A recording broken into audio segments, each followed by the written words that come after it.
Like we can make the jobs.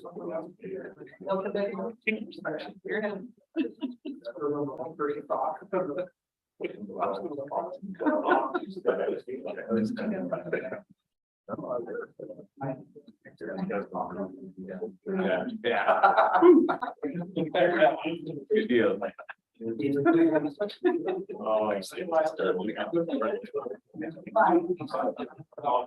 I'm doing my themes.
Ladies and gentlemen, I call this meeting to order at 7 o'clock on Tuesday, October 23rd, or sorry, 3rd, 2023. Can I get a roll call, please?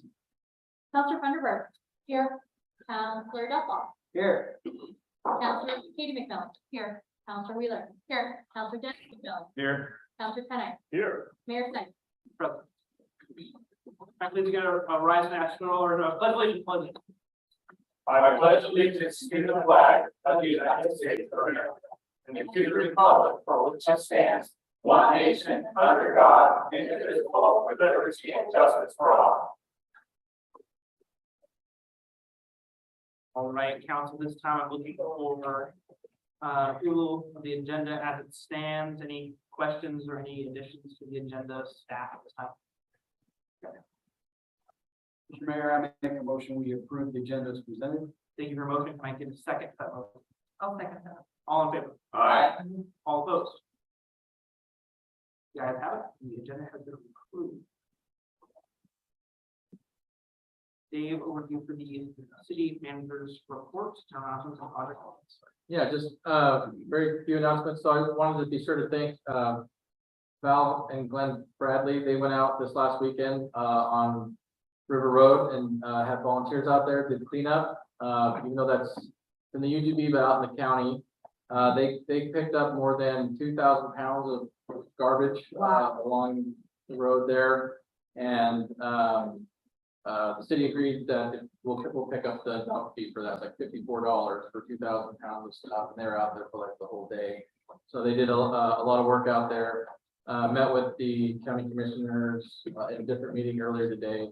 They confirmed they have nuisance abatement funds, and so anytime that volunteers or if we go out and do stuff like that, that they can reimburse us for that too. So that was really just wanted to thank them for that. And the commissioners are saying that if you guys are gonna do that work, let us know. We'll actually pick up the tab. So some good collaboration there. Appreciate the work of that group.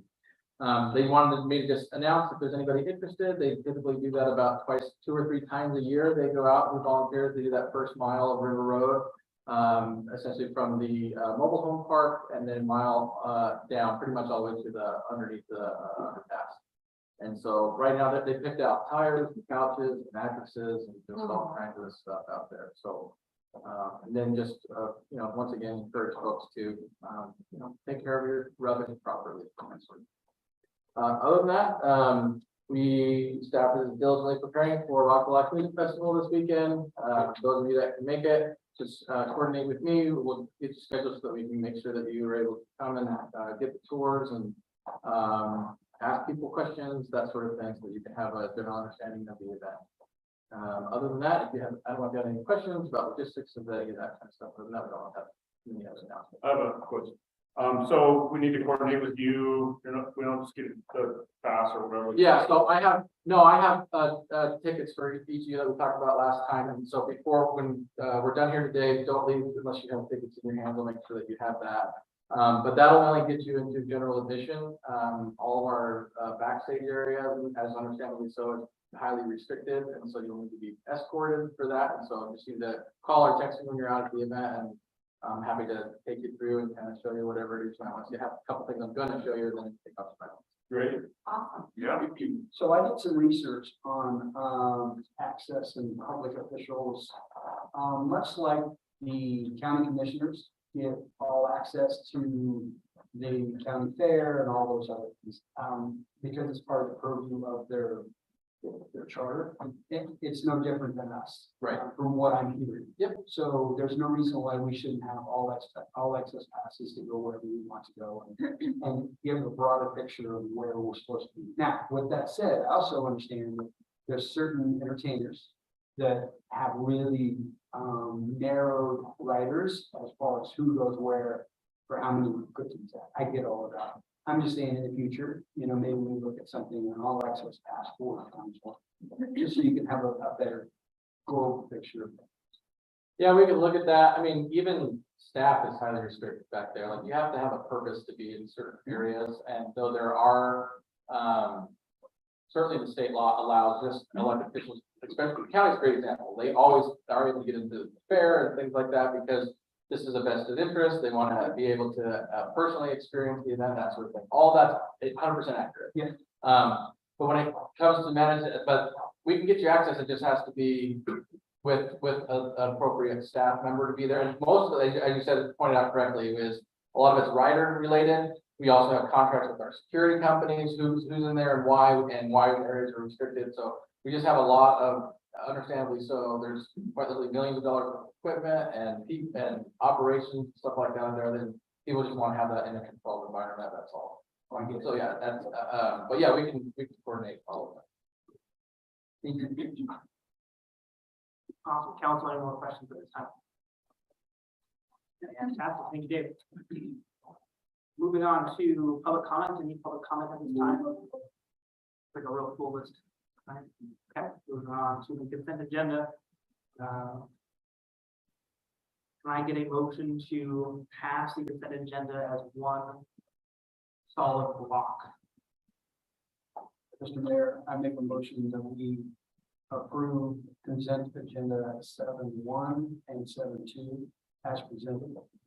Thank you for your motion. Can I get a second to that motion? I'll second that. All in favor?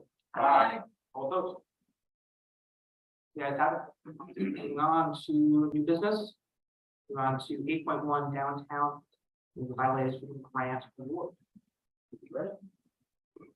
Thank you. So we did have one application for the downtown revitalization grant come in. This is for Novedades Cruz at 1366th Street. The scope of work would be primarily to replace most of the existing awnings. So we'll be putting some new roofing on, doing some new painting, and then also updating the existing signage. We had some conversations about maybe looking at doing some additional work, but they kind of wanted to try this project on, try out. It's their first time using the city grant program. We reviewed this and staff has made a recommendation to approve. Their total project cost was $16,170. So we are making it or recommending awarding the amount of $12,127. Certainly happy to answer any questions you might have, and there's a few pictures and some descriptions of how the work and some of their mock-ups of what they're wanting to do. I did have one question, in the drawings, pictures, it looked like there was. One sign above the building and then 4 signs along the building, and then they were asking for a neon. Sign, are they all neon signs or just the one on top of the building or? what? No, so for this grant, that would mostly be for the neon sign that is outside, so that sign would be getting replaced with the new one. Really, the signs that they have kind of shown on there, is really more window drawings, so they will have some kind of more better detail, maybe some higher quality things that they would put up, to advertise, many things of those natures, but they only, the sign itself would be considered a sign at that point. The rest of it, we just consider window art at that point. Okay, I wasn't sure if it was all gonna be all neon signs, all that and everything or what. No, so it should look similar. It will be similar to what they have with just a newer, little bit more uniform looking, as far as the windows are concerned. The new sign and the new neon will be the existing standing sign next door. Thank you. Okay, any other questions at this time, council? Fantastic. Okay, are we ready to launch that? We just need if you're willing to, approve the grant, we just need a motion to approve. Motion to approve or disapprove? Mr. Mayor, I would move to approve new business item 8.1, downtown revitalization grant for no bad. Okay. Perfect, can I get a second on the motion to approve? I'll second that. All in favor? Aye. All opposed? Okay, moving on to local business grants, 8.2. Yeah, so, this is for our local business grant program.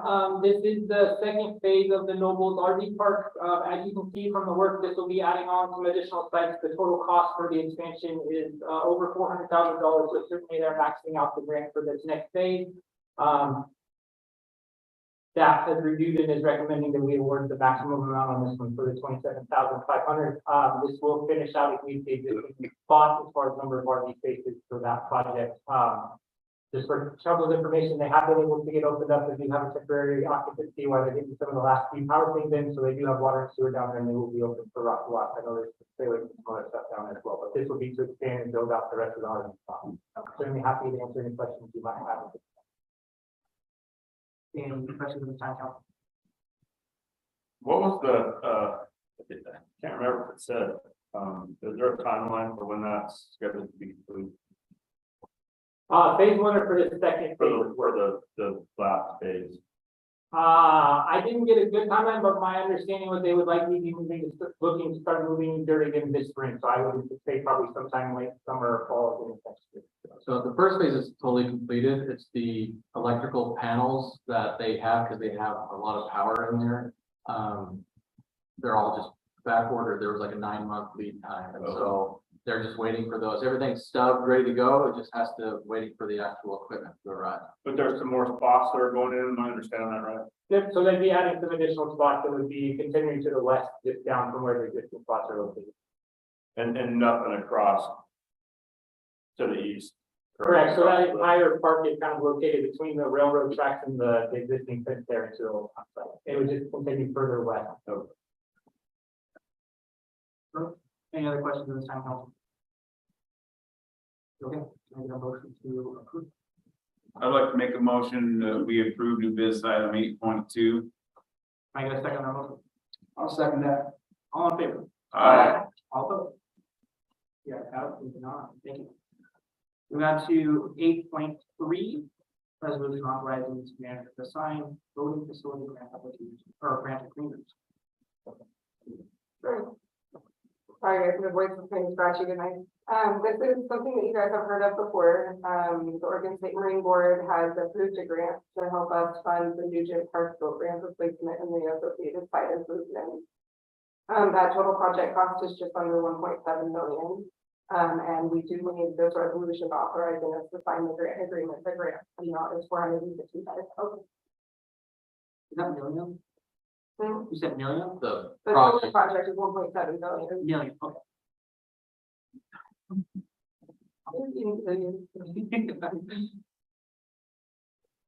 Any questions at this time, council? Do we have is there a plan for that one? What they're gonna do?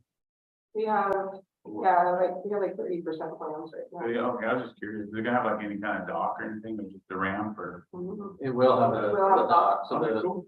the dock was taken out before the flooding occurred, but we were able to get FEMA and Marine Board to agree to help bring that back. That's So, cool. pretty exciting. Does that have to be removed for flood? Nope, it'll be able to stay. The work on the, there'll be a little bit of work done on the abutment. And then the way they set it up is, the floats and the connection to that abutment allow it to rise and whatever along with the river. I suppose if it hits some tremendous high flooding event, we'll have to see what those stresses might be to the connection of the abutment, but. Can see a tree coming down through there and that whacking. Yeah, so that's always a possibility, yeah. We should go out here with a boat straight back. Yeah. Scott will look for a reason to get on the boat. I'll go with you. Okay, council, any other questions at the time? No. Perfect, can I get a motion to approve? I'd like to make a motion, we approve new business item 8.3, resolution 10-2024. Thank you, your motion, can I get a second? I'll second that. All in favor? Aye. All opposed? Awesome, yeah, have it. Moving on to 8.4, resolution number 2024. So anytime we're gonna dispose of city property, we have to bring that to council and declare it surplus. There is an auction happening later this month that we would like to bring some of these items to, so those are the ones that are in front of you tonight. There's 2 police vehicles, 1 public works truck, and then a meter. I have a question. Yep. Who does the auction on that? What auction does that go through? We're already, we do a consignment with four documents, Oh, 4 bonds. So the money from that, does that go to other vehicles that we're planning to purchase or what? Yeah, it goes back into our capital, our general fund capital reserve. Brand steals it for all of us. Yeah, any other questions at this time? Okay, I get a motion to approve. I would move to approve new business item 8.4, resolution 11-2024. Thank you for your motion, can I get a second to that motion? I'll second it. All in favor? Aye. All opposed? Okay, moving on again to our second public comment section. Thanks, Bruce. Okay, moving on to discussion items. 10.1. Thank you. Thank you. So I'll attempt to give you the sort of Reader's Digest version here, and then any questions you might have, we can drill into those. The next second description is that we were awarded the Federal Economic Development Administration grant, about $1.4 million at the beginning of the year. And that comes with federal guidelines and restrictions. We've been working with their grant administrator prior to even receiving the grant, and all the work there was that we could just, that we said the project qualified, 27% of the project qualified for federal eligibility for this project. And we worked all through that process, and then we got a new EDA person, and they said, you can't do that. You have to delineate every screw, every 2x4, everything on this project that's federally funded versus what you guys are having. And so it took us to get everything at that 27%. We had to get our architects and engineers and everything to submit everything in the EDA. It took a very long time and a lot of back and forth. When we got this information about a month ago that said you have to do this delineation, you can no longer do a percentage. We estimate now that the cost for the architect and engineers upfront costs to meet that is going to take us, will delay the project an additional 8 to 9 months, and that upfront cost will be somewhere in the realm of about $250,000. The costs associated with the contract, because of its federally funded EDA and the requirements that go into those bid docs to meet those federal requirements, will likely also add an additional $250,000 to $300,000 in costs. And the delay in the project, taking today's dollars and converting into future dollars, the CPI now says it's 6.5%. It's a $10 million project, so that's $650,000 in the future, plus $250,000 up front, plus $300,000. We're looking at a $1.4 million grant with a possible net on the back end, with a 9-month delay of maybe getting about $250,000 to $350,000 of what the net grant actually is. At this point, staff has looked at that and said, this project is delayed too much already, asking for this delay. At this point, maybe $250,000 to $350,000, which is a lot of money. Maybe just is that, I always say juice maybe isn't worth the squeeze anymore, and we just got to get this project moving forward. We're already, the other side of this point is that we're also funding it with ARPA money, and those funds have to be totally spent by the end of 2024. And I'm concerned, work staff is concerned that if this is delayed until June, we might not spend the ARPA money that we have to give that money back. ARPA money and state legislative ARPA dollars, Which was 1.8 million from the state, our 1.66 million might all, so we might lose $3.4 million because we won't, or at least a portion of that, if we don't have the project completed by, or mostly completed by the end of next year. So at least expended those dollars by the end of next year. So if we're delayed 9 months, we're not even breaking ground until July or August of next year. It's too long. What's our options? We can send a memo back and say, we decline your request for amendment and require you keep us at the 27% pro rata and allow us to move forward. If you don't allow that, then we will send you a letter, decline the grant, and move on with that. that thing we would take out a loan for the shortfall after we did. We would wait and see where the bid comes in, what our actual shortfall would be, and then we would take their loan funding to the time. And I know we haven't done the full analysis on our loan ability, but just again, kind of high level, we've retired a lot of debt recently. The city has very little debt. And we feel confident that we have the ability to take on appropriate debt for that project and still be able to meet our debt obligations that likely coming for the police station as well. So we should be able to do that. Any other questions at this time about the council? Any other further discussion? Would it be something that we could pursue different grants in the future, even though it's once we establish a loan, or Through that, So no, just all grants typically will not reimburse you for money already spent. So they want approval of everything prior to doing any work. And so, they also want to be acknowledged in the bid document, Right. which if we put it out to bid, then yeah. that makes yeah. sense. So I would say the likelihood of any grant at this point is next to zero. the issue is they only wanted to pay for the business incubator space.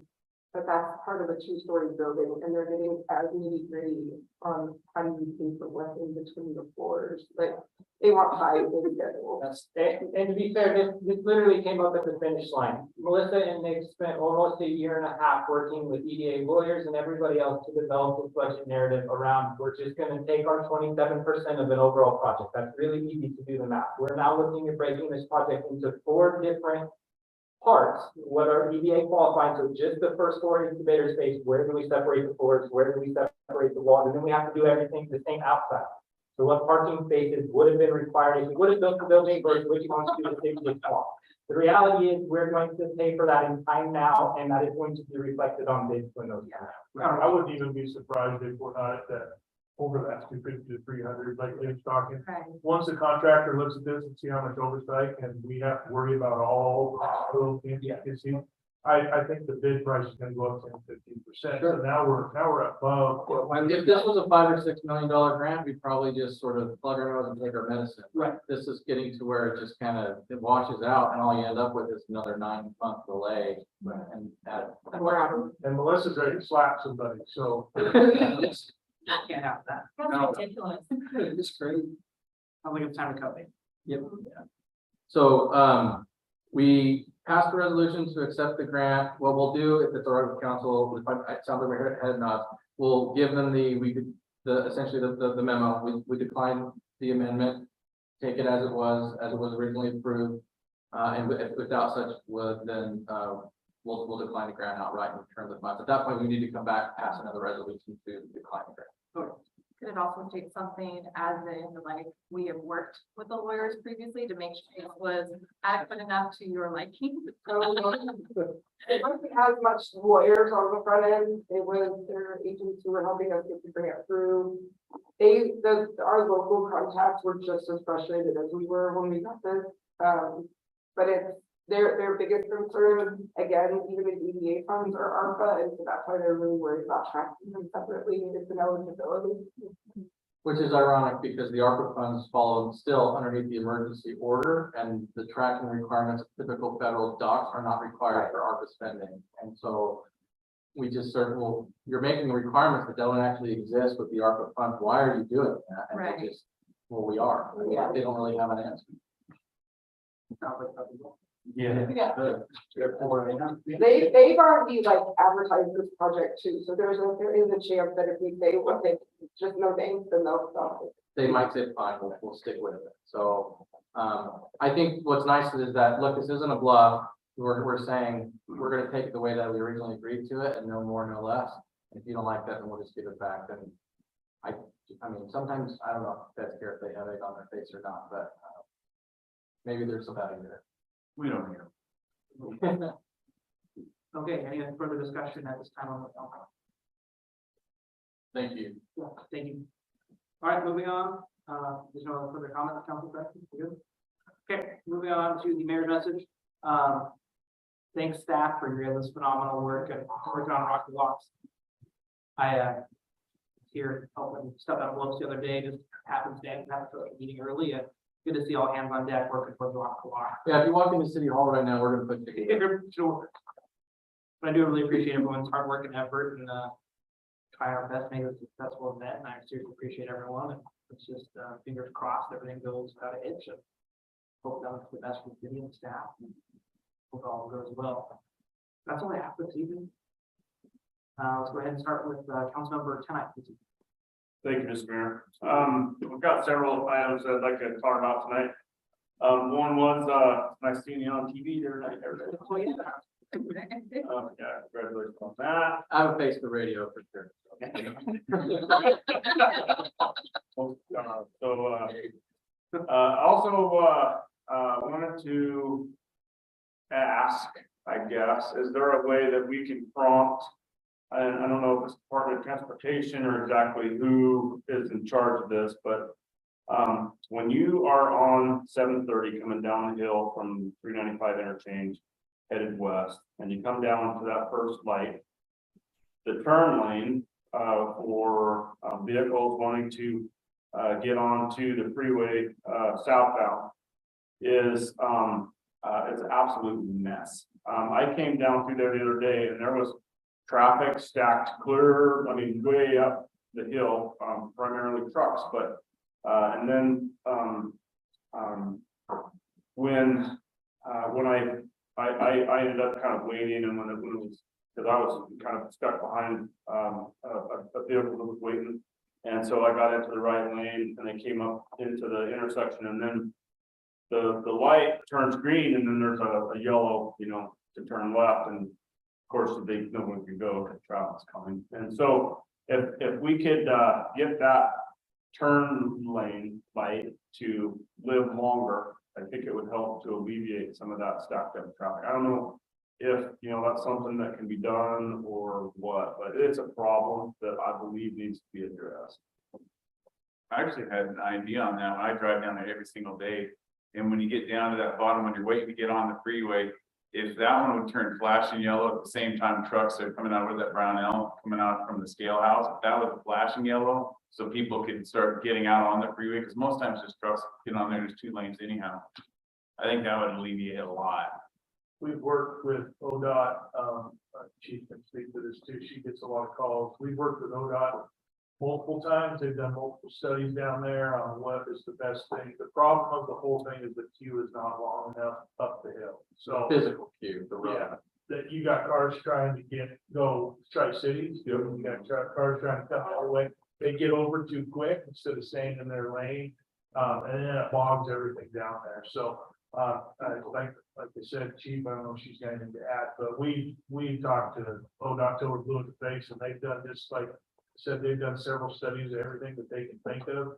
There's just not enough area there to take the amount of traffic that's coming through that, and that's why we preached at them to try to figure out a better way to do the port entry, about maybe putting some roundabouts in there. I don't know if any of you have been to up through Yakima when you get off on the first exit at Union Gap, or not for Union Gap, but like you're going to Cabela's there, and you've never been to the Cabela's, there's two roundabouts that you do there. It gets traffic going all those ways. They have put together a plan, but it's like $12 million to do that, and they just don't have the money, the funds to do it. Not only that, but Crossroads doesn't want to give them any more property than they have to as well. So anyway, that's a long answer to a pretty easy thing for us, but it's like I said, they just, we talked, and we can't seem to come up with it. Every year, and I've actually sent them pictures of the backups. And like I said, they'll come down and they'll check their lights for their rotation. They have to base it on what they're seeing. So for your information, in Granite, I think it was 2015 or maybe 14. They do what they call the IAMP. Don't ask me what the acronym stands for. Which was essentially the big study of that entire area there. At one point, they were looking at changing either the location or the access to the port of entry, and then what they could do with all the rest of that. That study, just the study, was like a $10 million study. And then, it's so thick, it's 2 volumes in Brandon's office, 4 inches. I'm not exaggerating. It's just, I mean, if you really need to go to sleep one night, you got the book for you. Free of charge. Free, no charge, public record. You can have it on. $10 million was the charge. That got relooked at again in 2019. And there are like 20 alternatives in that design as to what to do with that plan. Part of the problem with 20 alternatives is when you have too many choices, nobody can make a choice. And that seems to be the nature of what's happening with that intersection. And so it is in the STIP, the State Transportation Improvement Plan, for the IAMP to be revised in 2025. So we'll get an updated plan. Not sure where that goes from there. So I think though the chief's pictures and our conversations are helping. They're aware, but Scott's dead on it. It's a funding thing more than anything else. And so the good news is Feds have just passed a new package in their FHWA, the Federal Highway Wayside Administration. Those funds will disqualify us. They have 4 times the amount of FHWA funding they've ever had, ever. And so there's a possibility we might be able to utilize some of those funds that go towards it, but there's just a lot of work to do to see if we qualify. I don't know why, but my logical mind says, just make the green left turn Why? No. 45 seconds long. The problem is, it's just that then you back up longer down the other way. And so what's happened is that nobody anticipated the growth of Umatilla when they put all those improvements in. Nobody could have foreseen what's happened here. And that intersection has met its LOS, its level of service, and now it's at failure. At least a decade ahead of schedule. And so the funding of those rotations just run in those patterns. So hopefully we can get that jump to the front of the list. And the carbon, so all those traffic. That's a great point. So we need a seasonal light then. Yeah, that's what I. Okay, so third item, moving on. Just information for council and staff. My work was broken into numerous times, cutting through the fences from our homes population. We have them on camera, unfortunately. With the quality of the images, you can't tell who's who, but you can certainly see them coming through the fence, taking gas tanks off of our equipment, draining those gas tanks, cutting fuel lines, draining people, trying to get into other buildings, it's out of hand. It's out of hand. And that's all I have. sorry that happened. Okay, moving on to Councilmember, Well, thanks for all you guys do and stuff. I also want to know, someone was asking me, are you over in Stanfield? They got like a place where you can take like your tree limbs and just stuff like that, and they turn it into mulch there. Is there anything in the works for you to be able to do something like that?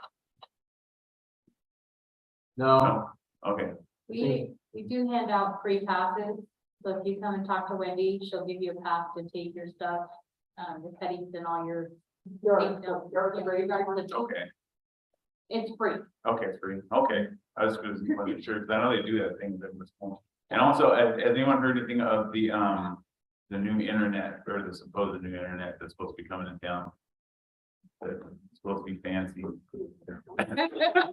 I get that one asked a lot, believe it or not. so there's, some, we have, what's IW Tech, right? W Tech Link. They came here probably maybe 9 months ago, to set up a franchise with the city. This is mostly supposed to be Monte Vista Homes area, is that right? Yeah. So the new development going in, we're up, in South Hill. They're just, at the moment, they've just been slow on getting us the paperwork. I have every reason to believe that they'll get everything turned in, and that'll actually come to, all franchise agreements come through the council for final approval. We sent them the draft agreement, and we just haven't heard anything back. I know that they've been putting in conduit out there, to pull fiber into the neighborhood, but they haven't been, they have nothing connected. Okay. Is that gonna go into the older neighborhoods too? Eventually, is that the plan? It can, their plan right now, I think, is just Monte Vista Homes. But we've talked to them, and we've talked to a couple other companies here. We'll, likely be coming to council, if not November, either November, December, or January.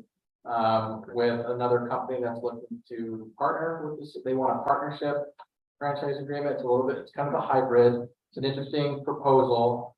There's a lot of interest because there's a lot of federal funding coming now for fiber, particularly in rural communities.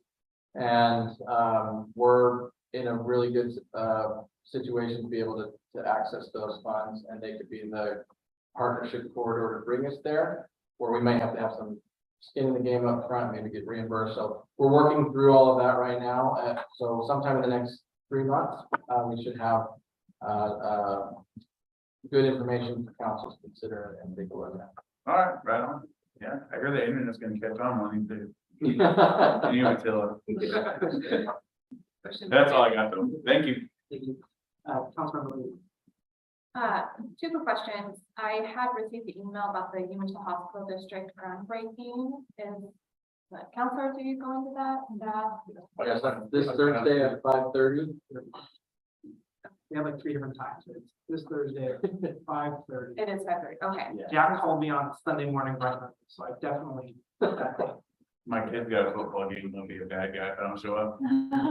It's Yeah. okay. As long as we have some good city representatives. Show up to the Mayor, Oh, yeah.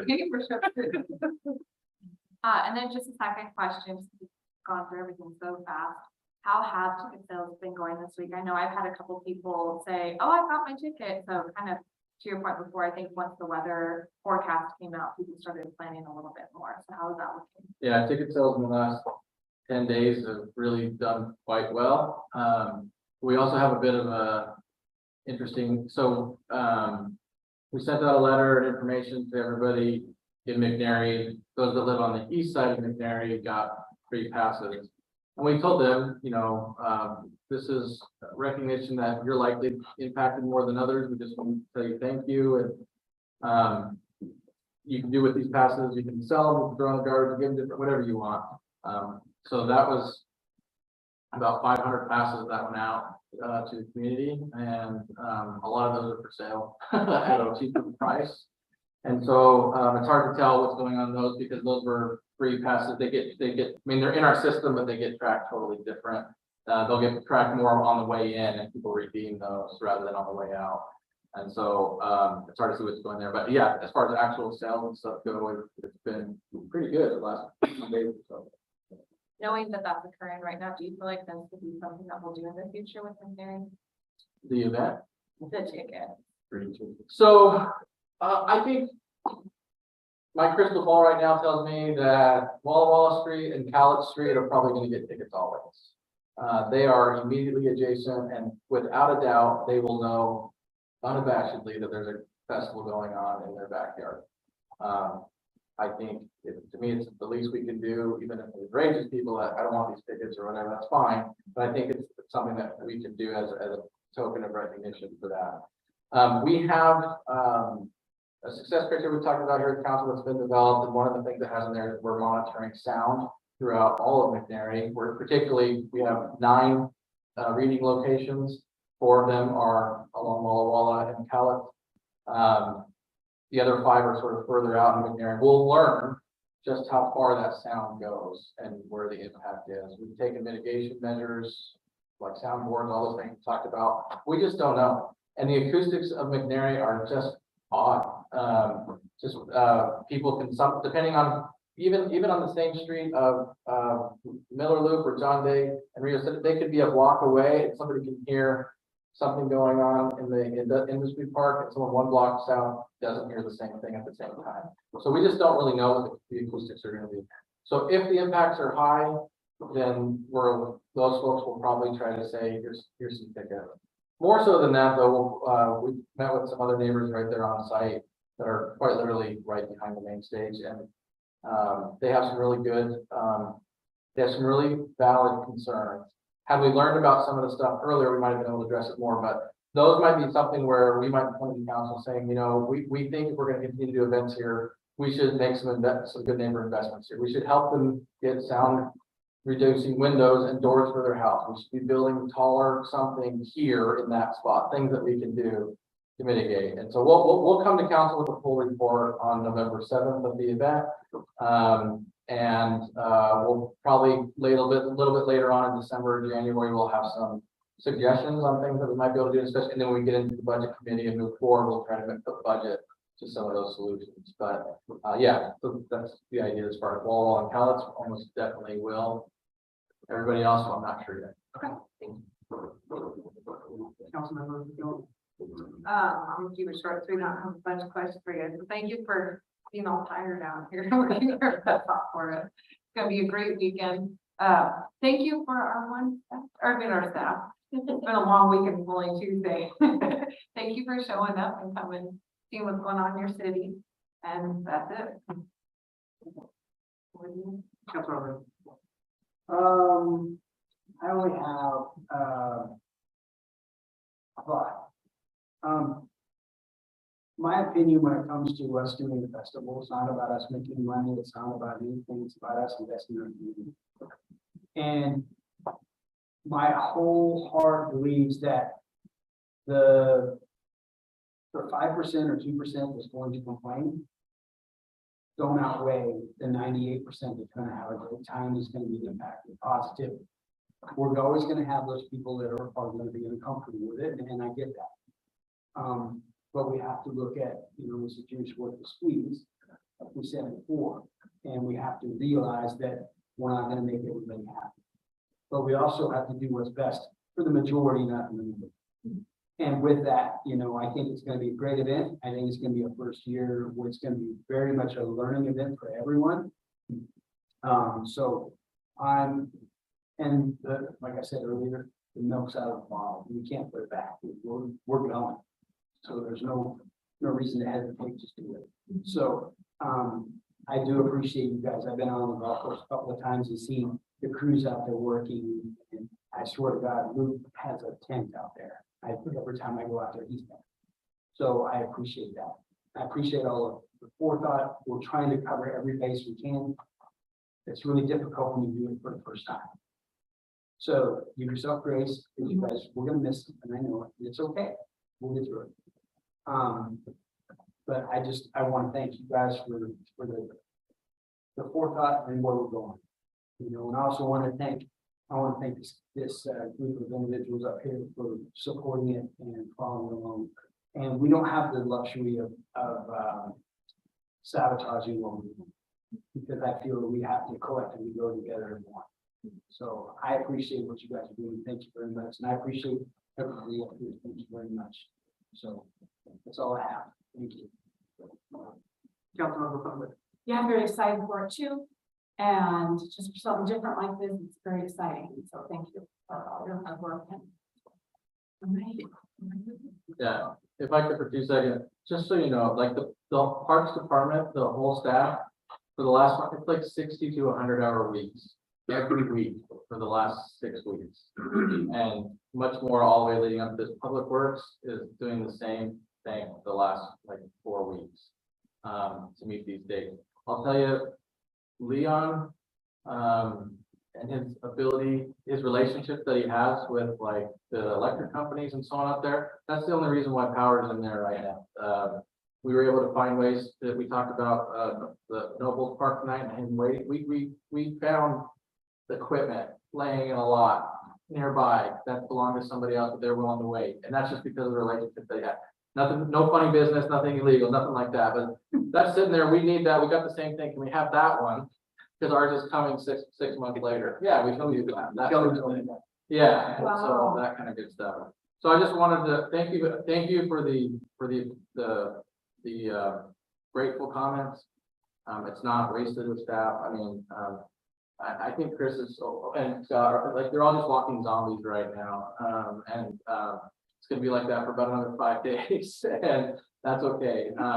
But it's been a labor of love for sure, and Chris has said, having the volunteers out there sort of revitalized us a little bit because they're very, very excited. And to your point, Councilor Duffel, we've had, you know, a lot of folks have very legitimate and valid concerns, and we spend a lot of time hearing those and working with those, and we're very happy to do it.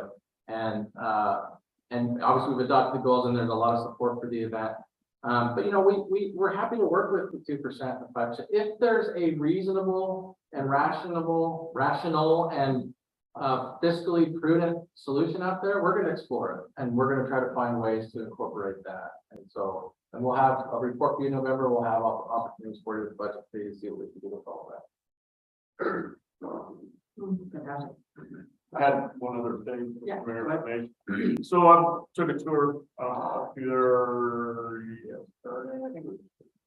And I was looking at the parking, I was kind of curious, if we have a contingency plan, and the only reason that I mentioned this is because as much time as I've spent, out in the tule brush, there's not a lot of vegetation on the dirt areas. I mean, I don't think there's gonna be any issues where the gravel's at, but on the dirt areas, you got cars that are gonna go in and out, and in and out parking, that ground's gonna break down. And I anticipate that there would be some issues with people getting stuck. Have we talked Yeah, about that? we paid a tow truck company in kind with tickets to be on site because we're out of cash. So we could pay you. And so they were happy to comply. Okay, we can't do it with city rigs because it puts us in a pinch on insurance and stuff. Yeah. So, you will see city guys pushing rigs out with their hands, and we'll be doing everything we can to make sure people get out of there. You're absolutely right, but it was about another 110,000 gravel. Yeah. So once the integrity of the soil is broken, you're not gonna get it back. Luckily, we've gotten a fair amount of rain recently, which is gonna help tremendously. But like I said, once that integrity is broken, it's just gonna go deeper and deeper. So the good and bad news out there is that some places it's like this much soil and then it's just the salt shell. And so a lot of that, but in other places it's, you know, quite soft. We're gonna be watering. Yeah. I didn't know if there was a way to maybe roll it while it's wet or something. We did roll it a few times while it was wet. It's just, you can tell as the grass comes back, it puckers back up a little bit. Yeah. I'm hoping it's better than we think it is, so. So we've got good spots, and then we've got a hired contractor out there that's gonna be there the whole time that people are coming in and out of there. He's got a rig plus a winch to pull. And then we have quite a bit of parking out there. Sometimes it's hard to just an aerial shot, and you were out there looking at it. I mean, we have like 4 times the amount of, well, almost, probably 3 times the amount of parking there that we have at the marina, when we do, landing days. We did 2,700, plus we have about 300 campsites, which is about 600-ish people that'll be in there that are not in the parking lots, but are going to the event that are coming in and staying. And so, we did 2,700 people for landing days. We're gonna do about, 3,500 to 4,000 here, I think is what the numbers are looking like now. And, we have, over 3 times the amount of park. I think we're gonna be okay as far as, amount of parking. We have all those areas, and we have overflow in the half park too, if we really. Yeah, I was just envisioning, all kinds of issues with parking, but people get stuff. Especially people that aren't used to, navigating, that kind of a terrain. Yeah. Anyway, okay, that's all. Thank you. Any other questions or comments from the council? All right, we go ahead and. Motion for adjournment. I got a motion for adjournment. I'd like to make the motion, we adjourn the meeting. I got a second time motion. Second that. All in favor? Aye. All opposed? Guys have, take your time tonight, Counselor. Thank you. Don't leave without me giving you your.